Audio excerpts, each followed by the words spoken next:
ഗുരുതരമായ ആരോപണങ്ങൾ ഉയർന്നിട്ടും മുഖ്യമന്ത്രി ഒരു നടപടിയും ഇതുവരെ സ്വീകരിച്ചിട്ടില്ല.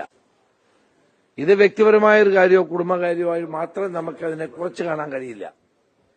കാരണം ഇതിനകത്ത് ഗാർഹിക പീഡനം ഉൾപ്പെടെ യുവതിയെ മർദ്ദിക്കൽ ഉൾപ്പെടെ ഉള്ള ധാരാളം കാര്യങ്ങൾ ഇതിനകത്ത് ഇൻവോൾവ് ആണ്. അപ്പൊ മുഖ്യമന്ത്രിയുടെ ശ്രദ്ധയിൽ ഇക്കാര്യം പെട്ടിട്ടും 48 മണിക്കൂർ കഴിഞ്ഞിട്ടും ഇതിലൊന്നും ഒരു നടപടി സ്വീകരിച്ചിട്ടില്ല.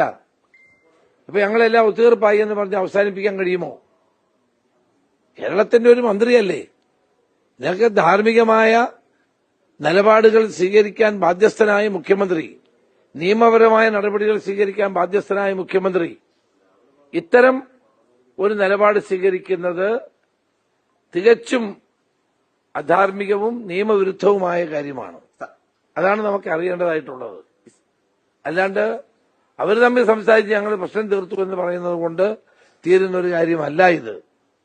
അതുകൊണ്ടാണ് ഞങ്ങൾ മന്ത്രിയുടെ രാജി നേരത്തെ ആവശ്യപ്പെട്ടത്. ഇപ്പോഴും ഞങ്ങൾ അതിൽ ഉറച്ചു നിൽക്കുന്നു. മന്ത്രി രാജിവെക്കുകയാണ് വേണ്ടത്. ഈ കാര്യത്തിൽ മുഖ്യമന്ത്രി ഒളിച്ചുകളി അവസാനിപ്പിക്കണം. മുഖ്യമന്ത്രി അടക്കമുള്ള സമ്മർദ്ദം ചെലുത്തി ഇങ്ങനെ ഒരു തീരുമാനത്തിലേക്ക് ഒത്തുതീർപ്പിലേക്ക് കൊണ്ടുപോയതാണെന്ന് കരുതുന്നുണ്ടോ? അല്ല, അങ്ങനെയും പറയുന്ന ആളുകളുണ്ട്. ഇത് നമ്മളറിയേണ്ട കാര്യമില്ല. ഒത്തുതീർപ്പ് അത് നമുക്ക് അറിയേണ്ട കാര്യമില്ല. ഇത് നിയമപരമായ തെറ്റായ കാര്യമാണ്, അധാർമികമായ കാര്യമാണ്. അപ്പോൾ ഇതിനകത്ത് ധാരാളം നിയമപ്രശ്നങ്ങൾ ഇൻവോൾവ് ആണ്. അപ്പൊ അതുകൊണ്ട് തന്നെ ഈ കാര്യത്തിൽ അതും ആരാണ്? കേരളത്തിന്റെ സംസ്ഥാനത്തിലെ ഒരു മന്ത്രിയാണ്. ഒരു മന്ത്രിക്കെതിരായിട്ടാണ് ഈ ആരോപണം ഉയർന്നു വന്നിരിക്കുന്നത്. അതങ്ങനെ ഫോണിൽ സംസാരിച്ച് ഞങ്ങൾ തമ്മിൽ തീർത്തു എന്ന് പറഞ്ഞാൽ തീരുന്ന ഒരു കാര്യമല്ല എന്നാണ് എനിക്ക് പറയാനുള്ളത്. കോൺഗ്രസിന്റെ പ്രതിഷേധത്തോടുകൂടി അവസാനിക്കുമോ? അതെങ്ങനെ അവസാനിക്കുന്നത്? അതെങ്ങനെ അവസാനിക്കും? ആ പ്രതിഷേധം തുടരുമല്ലോ. അത് അവസാനിക്കേണ്ട കാര്യമില്ലല്ലോ. ഇത്രയും വലിയൊരു ഗുരുതരമായ തെറ്റ് ചെയ്തിട്ട് 112 വിളിച്ചു പറഞ്ഞ സ്ത്രീ വിളിച്ചു പറഞ്ഞിട്ട് പോലീസ് വന്നു. പക്ഷെ പോലീസ് അപ്പം അവിടെ തിരിച്ചുപോയി. അപ്പൊ പോലീസിന് തിരിച്ചു പോകാൻ ആര് പറഞ്ഞു?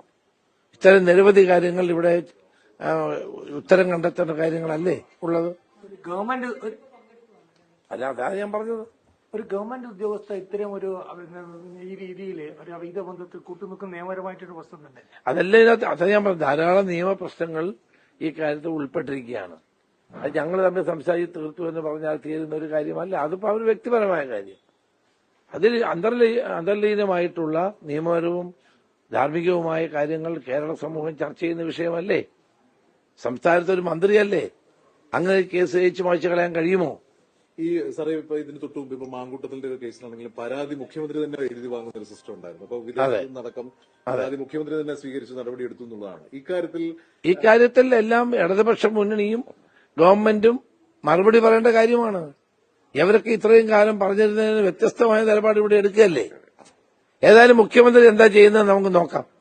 പിന്നെ അതേപോലെ തന്നെ ഈ UDF കാലത്ത് ഇത്ര ആരോപണം ഉണ്ടായപ്പോൾ UDF മന്ത്രിസഭയിൽ നിന്ന് ഇദ്ദേഹത്തെ പുറത്താക്കിയിട്ടുണ്ട്. അപ്പൊ സ്വാഭാവികമായിട്ടും ഇദ്ദേഹം ഒരു സ്ഥിരം ഹാബിച്വൽ കുറ്റവാളിയാണ് ഇക്കാര്യത്തിൽ. അല്ല, ഞാൻ അങ്ങനെ ആർക്കും വിധി എഴുതാനൊന്നും തയ്യാറാവുന്നില്ല. അന്ന് ഉമ്മൻചാണ്ടി രാജി എഴുതി വെച്ചതും സമാനമായ സാഹചര്യത്തിലായിരുന്നു എന്നുള്ളത് സത്യമാണ്.